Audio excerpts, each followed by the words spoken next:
Guys, how you doing today? Um, if you see me before, you know who I am. If you haven't, my name is Barb. I'm with Halfway to Sane. We do true crime on this channel, and sometimes I will give a disclaimer, sometimes I don't. Um, this story has to do with human remains. So if you're triggered by that in any sort of way, then maybe you want to click off. But this has to do with some guys right now that are in the state of Pennsylvania and who have been caught doing what they're doing, trafficking human remains.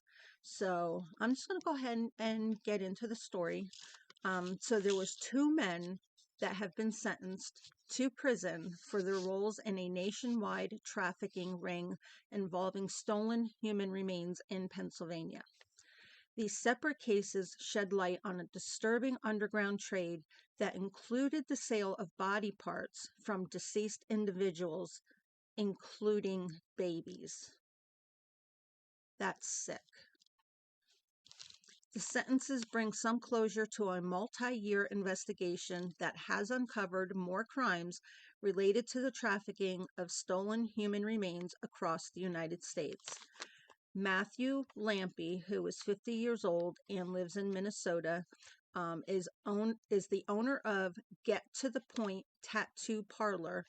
He was sentenced to 15 months in federal prison for his involvement in transporting stolen human remains. In addition to his prison term, Lampy was fined $2,000 and ordered to pay $1,700 to the mother of the stillborn baby whose remains were unlawfully sold. Lampy admitted to purchasing stolen human remains, including the body of the stillborn baby, from 41-year-old Jeremy Poleo, who is a Pennsylvania resident. Lampy and Polly bought and sold from each other for an extended period of time and exchanged more than $100,000 in online payments.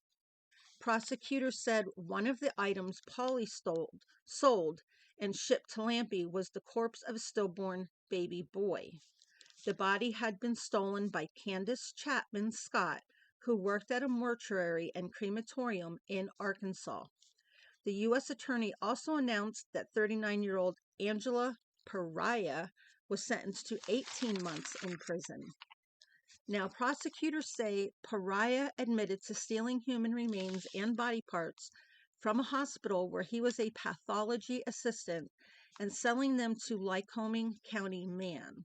My question is, how are they leaving the premises with these stolen body parts? I mean, I worked in a lab for a little while, and you have to make notations of every body part, every piece of tissue, anything that comes through that lab, you have to make notation of.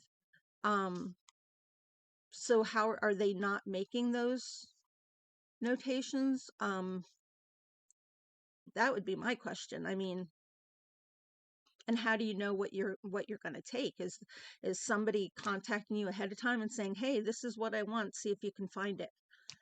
I don't understand. Anyway, the items that Pariah shipped to Andrew and Sane of Montgomery County included the corpses of miscarried and stillborn fetuses. Investigators say Pariah also stole organs and portions of organs such as hearts, brains, livers, as well as an amputated foot and toes.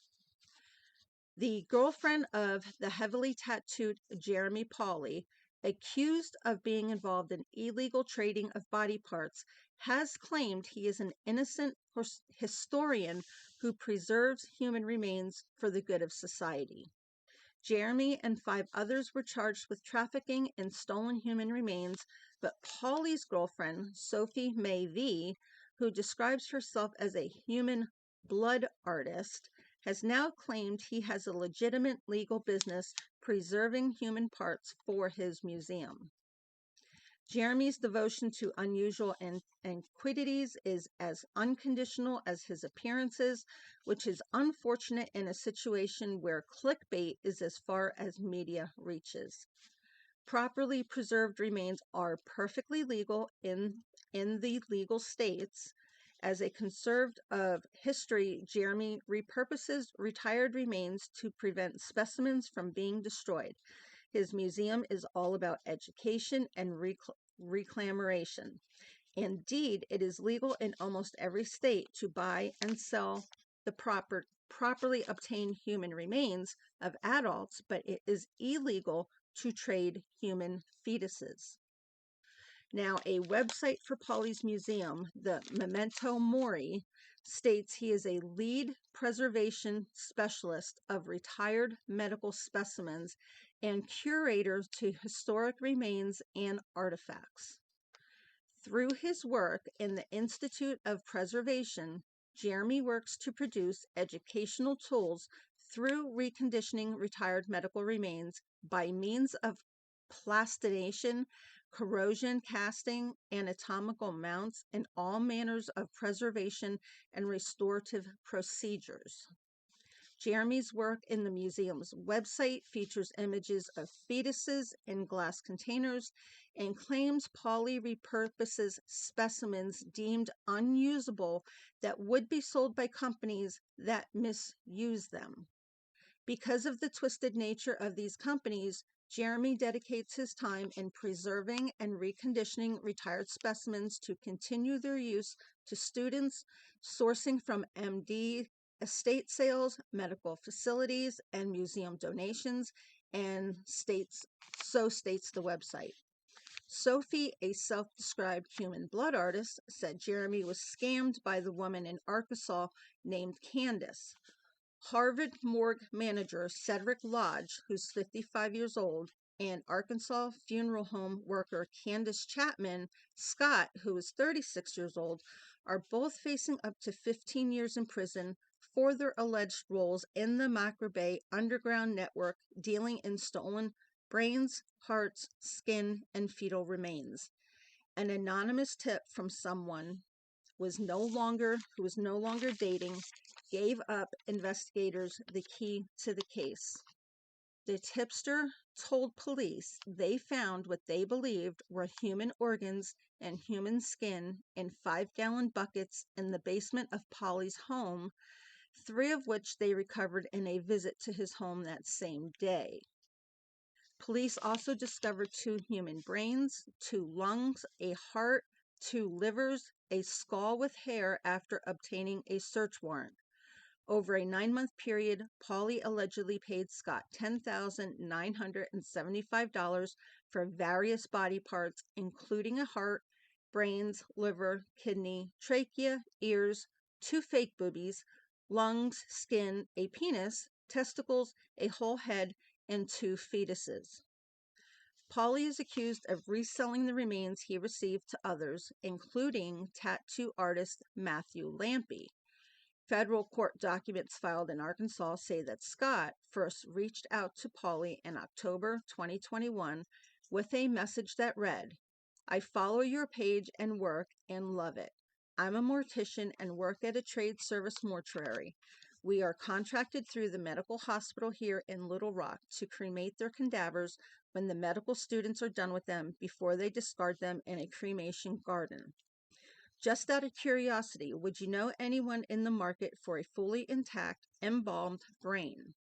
Her indictment stated she did not have an active mortician's license at the time and was not authorized to harvest organs, tissues, bones, dismembered body parts, or a corpse. She took pictures of the organs in her apartment. Oh my God. In her apartment and sent them to Polly using the U.S. Postal Service, telling him on one occasion that one of the fetuses was not in great shape, so he could have a lower price. Court records show she has been held without bail since April and was ordered to undergo a psychiatric evaluation. I would hope so. All of them should have that. Polly had previously been arrested and charged with abuse of a corpse, receiving stolen property, and dealing in the proceeds of unlawful activities. He also sells bone dust dice, as well as other macrame items from his collection online.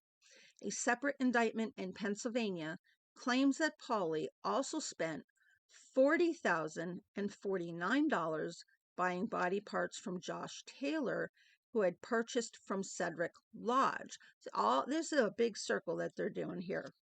From at least April 2021 to January 2022, it is alleged that Taylor of Pennsylvania sold human remains he bought from Lodge at a higher price to Pauly. Taylor pleaded not guilty to the charges in Pennsylvania last week and was also released. Lodge is said to have stolen remains from cadavers donated to the prestigious Harvard Medical School, which he had access to as a morgue manager. He had worked there since 1995 until he was fired on May 6th. Gee, I wondered, was he not doing legal things? It was revealed at times he would take them to his home in New Hampshire, and his wife Denise, who is 63 years old, would ship the illicit goods to others in their network using USPS. The couple moved from their 4-bedroom, 3-bathroom home, $385,000 property in Manchester, Massachusetts, to a smaller 3-bedroom, 2-bath house in Goffstown, New Hampshire in 2020, where they are accused of continuing their grisly scheme. Court documents state that Denise sent stolen human remains from Manchester to Montgomery, Pennsylvania in 2018 and 2019. Harvard is now working with federal authorities to determine which donors may have been affected and have set up a hotline for donors' families to access information and support.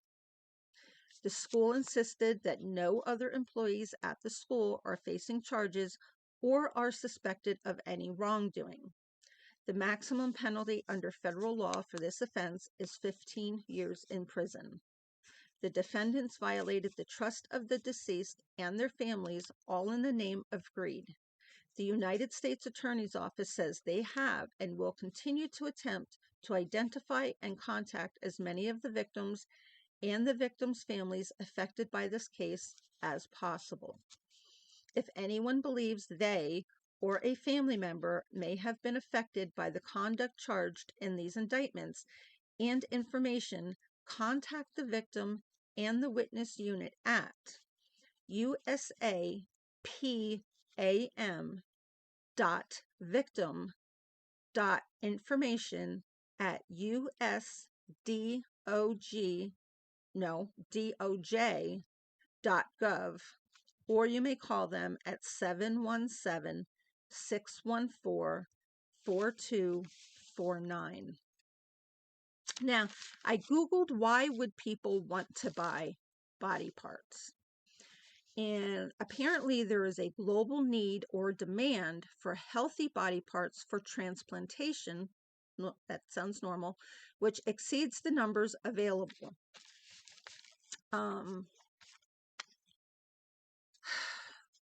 This has led to a commercial transplantation where there is a profit, or transplantations that occur outside of national medical systems. The demand for cadavers and body parts come from all over the world, including medical schools, law enforcement agencies, the military, and a variety of other industries looking to legitimately purchase bodies and body parts for credible research. In most states, there are 3 choices for donating bodies. You can donate to a university, you can donate to a state agency, or to a non-transplant tissue bank, which includes brokers who sell the bodies. Now, will the Harvard morgue case impact donations? People might not want to send their loved ones there anymore for donations based off of the trafficking that's going on there. But they state family members who believe their loved ones' body parts may have been stolen from Harvard Medical School's morgue have begun speaking out, with one donor's son even filing a class action lawsuit against Harvard and former morgue manager Cedric Lodge. What does this mean for future donations?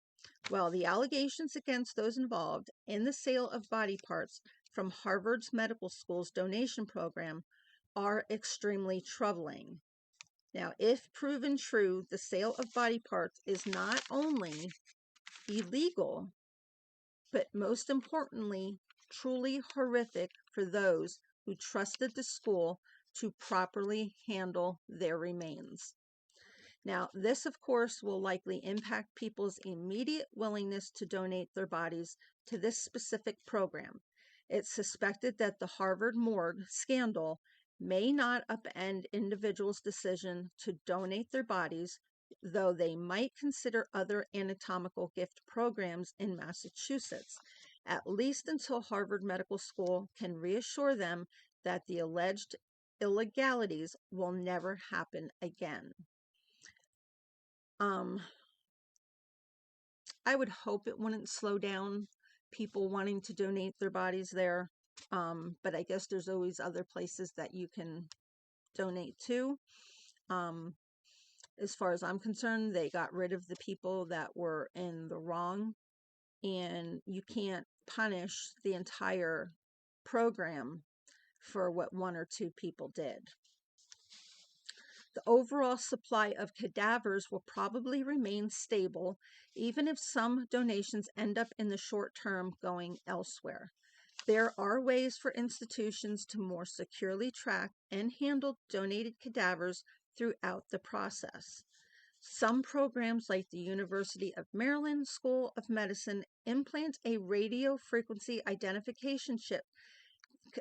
They chip the cadavers for tracking, while others track the weight of final cremated remains to match it with the donor's expected output.